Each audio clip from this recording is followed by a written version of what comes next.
Bonjour. Alors, j'ai sorti à nouveau un oracle ce matin. Donc, c'était l'oracle des miroirs. J'ai fait une guidance pour le coup, un tirage. J'ai pris note encore une fois pour éviter de faire une vidéo trop longue. Ça va concerner encore une fois une partie d'entre vous, mais pas tout le monde. Donc, je réitère mon petit message de chaque vidéo, chaque guidance. Ne prenez que ce qui parle pour vous. Voilà. Donc, dans la coupe aujourd'hui, alors c'était quelque chose d'assez fort. On a un retour de sensations et d'émotions anciennes. Ça revient en force. Donc, on peut se sentir assez mal finalement.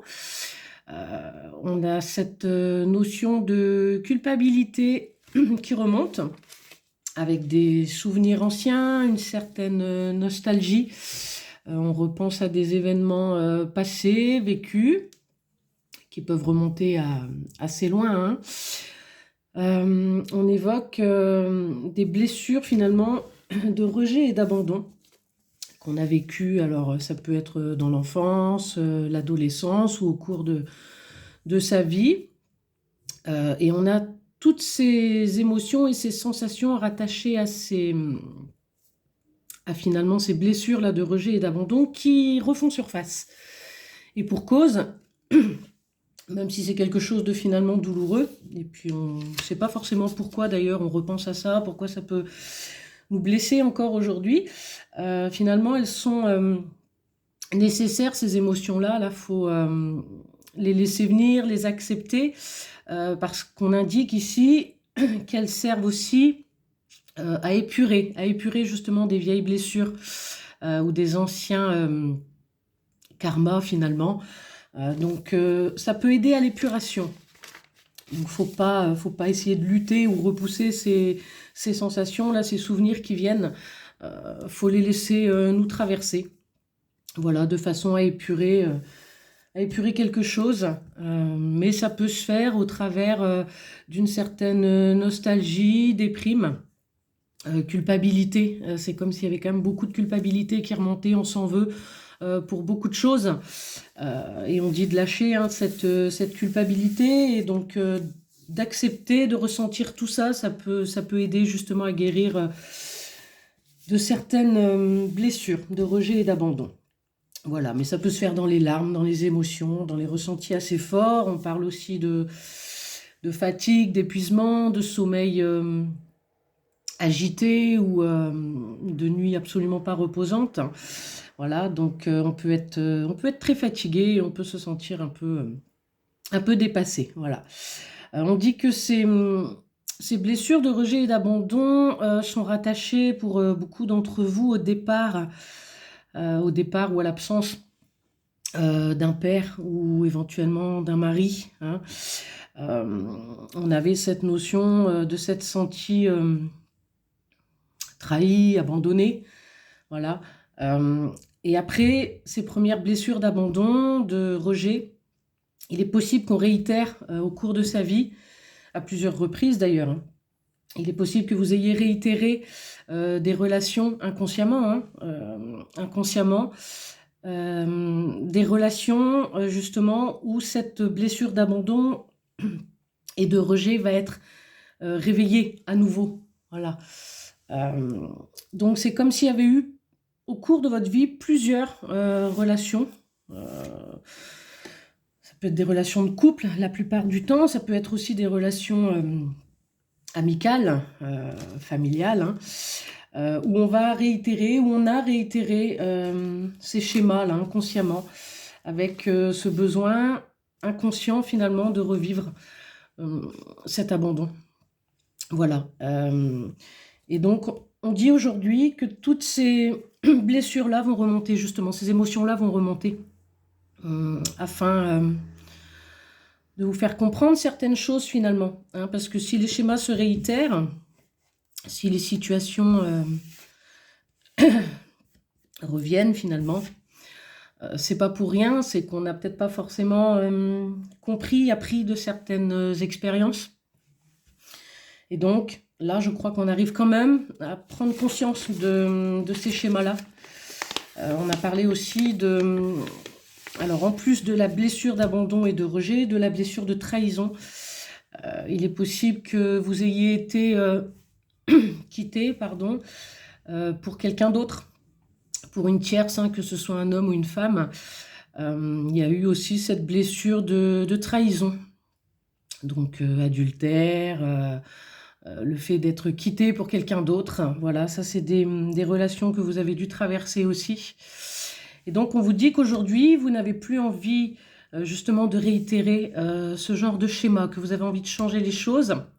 Et du coup, cette épuration-là est nécessaire pour apprendre aussi à vous aimer, à vous respecter, à vous estimer suffisamment pour ne plus accepter finalement ce genre de situation, de relation, de comportement finalement incorrect, injuste.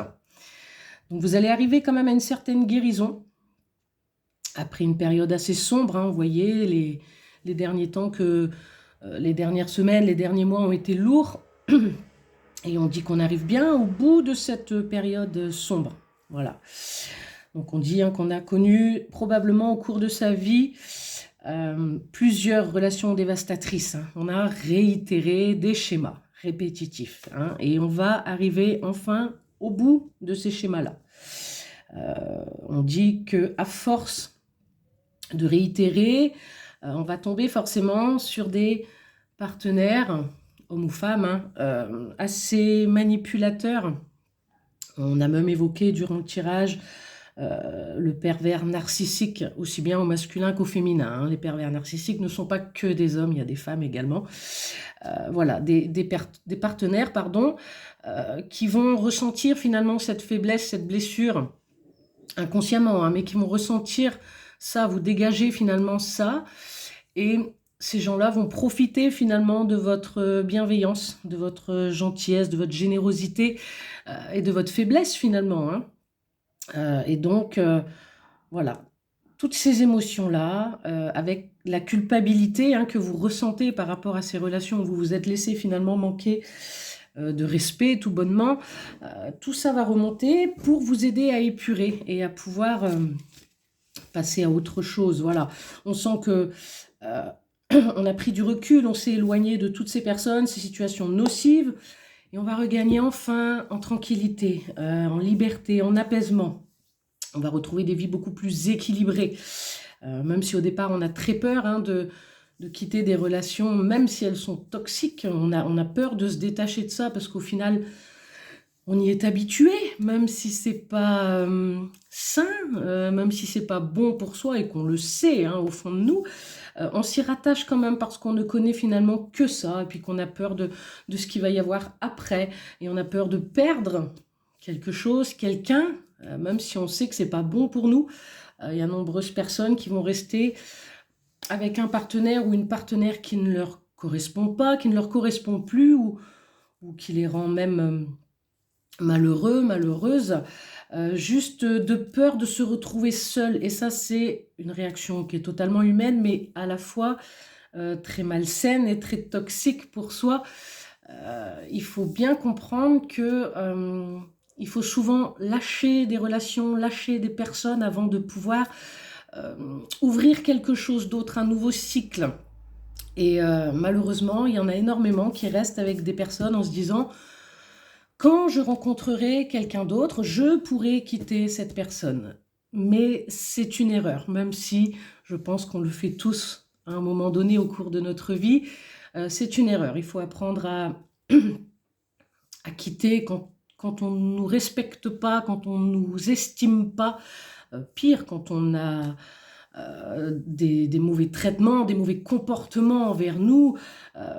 Il faut s'en aller, hein. Il faut s'aimer suffisamment pour cesser ce genre de relation-là. Et à partir de ce moment-là, effectivement, il y a quelque chose de nouveau, quelque chose de beaucoup plus bénéfique qui va arriver parce que vous vous serez recentré sur vous et que vous aurez appris aussi à faire un peu le tri et à vous dire ce que vous méritez aujourd'hui. Et tout ça, ça va changer la donne. Que si vous restez avec quelqu'un qui ne vous correspond pas dans l'attente de quelqu'un d'autre, ça va bloquer finalement les situations, les événements et probablement les nouveaux cycles. Et vous ne vous respectez pas à ce moment-là, vous ne vous écoutez pas, alors qu'à l'intérieur, tout vous dit que c'est mauvais. Vous restez dans l'attente de, ou dans la peur de perdre quelque chose. Voilà, bon, c'est un long travail, une longue introspection, un travail de guérison hein, qui doit se faire ici, hein, justement, pour vous donner cette force et cette capacité de quitter des relations qui ne vous conviennent pas. Mais on y arrive, je crois. Vous êtes aidés, vous êtes guidés, là, justement, pour prendre conscience de tout ça. Et même si la prise de conscience a été faite depuis un moment, je pense, hein, puisque vous savez intérieurement que tout ça ne vous convient pas, là, on va passer à l'action, justement, et on va reprendre sa vie en main, comme je disais lors des derniers tirages, de façon, justement, à ne plus réitérer ce genre de schéma répétitif et malsain, finalement. Voilà. Donc, on disait ici que pour les personnes qui arrivent finalement à guérir de ça, qu'elles allaient pouvoir entamer un nouveau cycle, une nouvelle histoire. Et on parle de quelque chose de stable, de durable, enfin d'équilibré finalement, de sain. Quelque chose que vous n'avez peut-être même pas connu jusqu'ici finalement. Et on arrive à ça. Il y a un renouveau. On parle de nouvelles familles qui vont se créer, de fonder une nouvelle famille ou de famille recomposée, voilà. On dit qu'il y a vraiment cette notion de vie de famille qui va bouger, qui va se mettre en place après des relations dévastatrices finalement. Hein. On dit que les séparations ne seront pas forcément bien vécues hein, par le partenaire ou même par l'entourage des partenaires. Hein. On peut être face à des accusations, des jugements. On va être un peu montré du doigt, je pense. Mais ici, justement, je crois qu'on est assez fort pour supporter ça. C'est comme si on n'allait plus reculer aujourd'hui. Parce que beaucoup d'entre vous, je pense, avaient déjà essayé finalement de se séparer, de changer les choses et n'ont pas pu à ce moment-là aller jusqu'au bout. Alors, on me disait lors du tirage ce matin que les gens n'étaient peut-être pas forcément tout à fait prêts. Et maintenant, je crois que ça y est, on est prêt, enfin. Donc, il n'y a plus rien qui va nous arrêter ici. Et on dit que la chance revient, la roue tourne enfin. Les échecs, les déceptions, les faux espoirs vont pouvoir être mis de côté pour repartir sur quelque chose de beaucoup plus sain. Hein. Voilà, donc on disait que voilà, le choix, la décision, qui est une décision vitale, qui devient une décision vitale et sans appel, hein, va vous amener vers la réussite et le bonheur. Hein. Donc on vous dit bien de lâcher la culpabilité, que vous soyez parents, que vous ayez des enfants en commun, que vous soyez une famille, que vous ayez des responsabilités, des biens communs. Je crois qu'aujourd'hui, malgré tout ça, vous allez dire stop, quoi. Stop, je ne veux plus de cette situation, de cette relation qui me rend malheureux, ou de ce partenaire qui n'a pas un comportement correct ou aimant envers moi. Vous allez couper, vous allez trancher. Hein. On dit ici de laisser votre chakra-gorge s'ouvrir, se libérer, parler. Dites ce que vous ressentez, dites que vous n'êtes pas d'accord. On vous invite vraiment à communiquer, à vous ouvrir et à dire ce que vous avez sur le cœur, à vous affirmer finalement dans ce que vous ressentez vraiment. Et donc, on vous annonce hein, des nouveaux projets à venir. Il y a quelque chose, ça ne va pas rester figé. Même si vous quittez quelqu'un, même si une relation s'arrête, ne pensez pas que tout va s'arrêter, que vous perdez absolument tout. C'est absolument pas ça. Il y a autre chose qui va arriver. Hein, ça va bouger. C'est même très très fort énergétiquement en ce moment. Ça va bouger. Mais il faut faire un premier pas dans cette direction-là pour que justement vous ayez des nouvelles portes qui s'ouvrent, des nouvelles opportunités qui se présentent à vous. Voilà, rien ne restera figé, vous inquiétez pas pour ça, il y a autre chose derrière, la vie ne s'arrête pas là, il y a d'autres projets pour vous. Donc on vous dit de laisser les jaloux, les envieux, les tierces négatives qui tentent de vous dissuader, de vous culpabiliser. Laissez tout ça derrière vous, laissez cette culpabilité. Vous avez fait comme vous avez pu avec vos moyens à ce moment-là. Aujourd'hui, recentrez-vous, voyez exactement ce que vous désirez, ce que vous méritez. Et vous allez voir que les choses vont changer. Hein. Mais il va falloir que vous y mettiez du vôtre. Et ça va venir. Ça va venir. Vraiment, c'était un très très beau tirage, très très encourageant. Voilà, on est actuellement dans ces changements de vie très importants, très conséquents. Et là, on était sur les personnes nombreuses hein, qui sont dans des schémas répétitifs depuis des années, depuis peut-être toute une vie pour certains. On parlait davantage quand même du côté sentimental, avec des relations sentimentales et amicales qui se réitèrent avec des personnes mal intentionnées, des personnes profiteuses, manipulatrices. Et vous avez compris, ça y est, vous avez compris après bien des relations, après bien des situations où vous avez été finalement abandonné, rejeté, trahi. Vous avez compris beaucoup de choses et vous vous estimez probablement suffisamment aujourd'hui, vous vous aimez, vous vous respectez pour ne plus accepter tout ça. Et du coup, vous allez trancher, vous allez couper, peu importe les qu'en dira-t-on. Et vous allez prendre votre vie en main, pardon. Vous allez voir que les choses vont changer, les choses vont bouger. Voilà. Donc gardez espoir, gardez la foi. Vraiment, c'est un encouragement, c'est beaucoup de soutien. Vous allez être guidés. Et n'hésitez pas, quoi. Si vous avez une idée, une envie depuis longtemps, foncez. Vous allez voir, il y a du renouveau qui arrive. Voilà. Alors, je vous souhaite beaucoup de courage, parce que ça en demande. Mais vous arrivez au bout. Hein, vous arrivez au bout et vous allez voir que vous allez attirer de nouvelles personnes, de nouvelles relations, situations beaucoup plus saines, parce que grâce à cette introspection,